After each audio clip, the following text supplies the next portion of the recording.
Fala galera do YouTube, tudo beleza? Aqui é Portio, seu Game Dev camarada falando.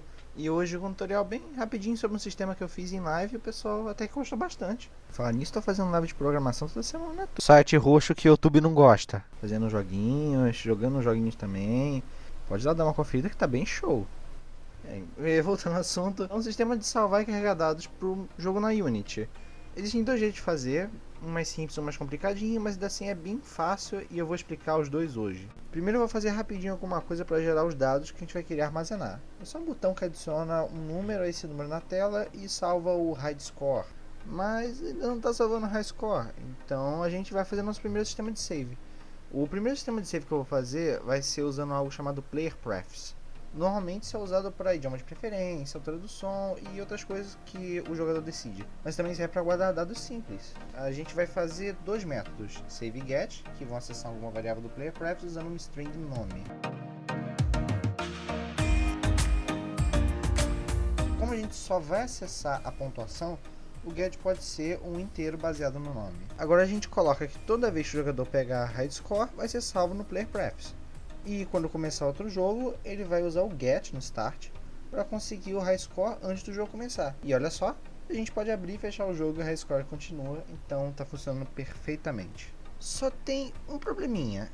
É muito fácil de acessar esses dados por fora e modificar, e muitas vezes a gente não quer que os dados sejam acessados. Por exemplo, desse jeito qualquer jogador poderia acessar os dados e ter o maior high score possível. O que a gente pode fazer para resolver isso é um sistema de save baseado em binário. Existem outros jeitos também, mas esse é o que exige menos recurso e é o mais eficaz.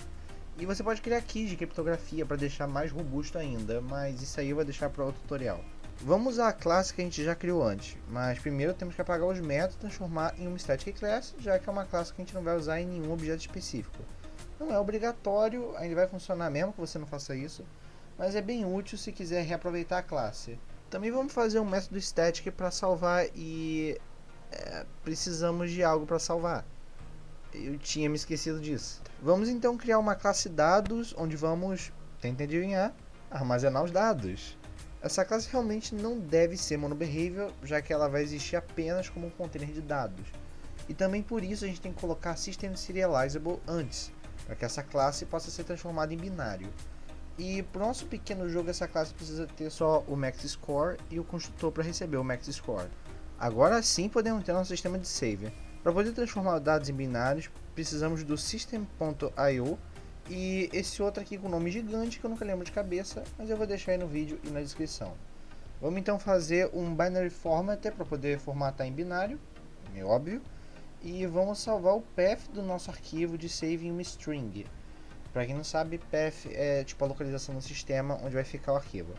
Aqui a gente vai usar application.persistentDataPath porque é um path comum de diversos sistemas para salvar dados. E agora vem a parte boa. Você pode criar o seu arquivo de save customizado do formato que quiser. É só colocar nessa string aqui e depois a extensão. Eu coloquei .data mesmo para ficar mais organizado, mas você pode inventar à vontade. Então criamos uma string de dados, que seria basicamente um caminho no computador para que nosso jogo possa acessar o path e modificar os dados naquele lugar. E colocamos que a gente quer uma string de criação de dados.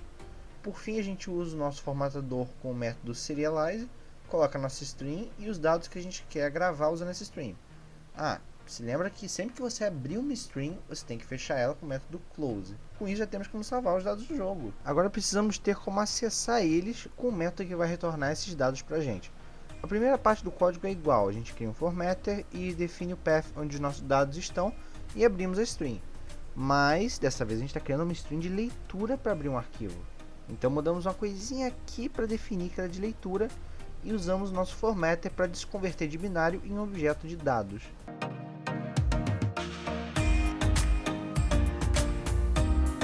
Fechamos a string e retornamos esse objeto que contém os dados salvos. Agora voltamos à nossa classe principal e colocamos os novos métodos nela para salvar os dados que queremos, criando um objeto dados com o high score do nosso jogador e acessando ele no método start, bem parecido com o que a gente fez antes. Mais uma coisinha na classe de save.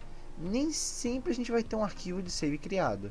Então para evitar erros a gente faz um if file exists para checar se a gente realmente tem um save para abrir antes de tentar abrir ele.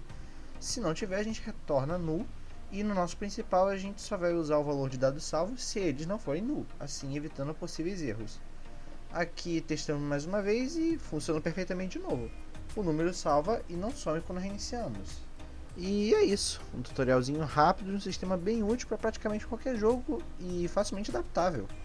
Espero que tenham gostado e que tenha ajudado algum de vocês. Vou tentar colocar mais desses tutoriais no canal, mas se quiser ver eles sendo feitos ao vivo, é só colar nas lives no site roxo que o YouTube não gosta. Link no comentário fixado. Por te falando e fui!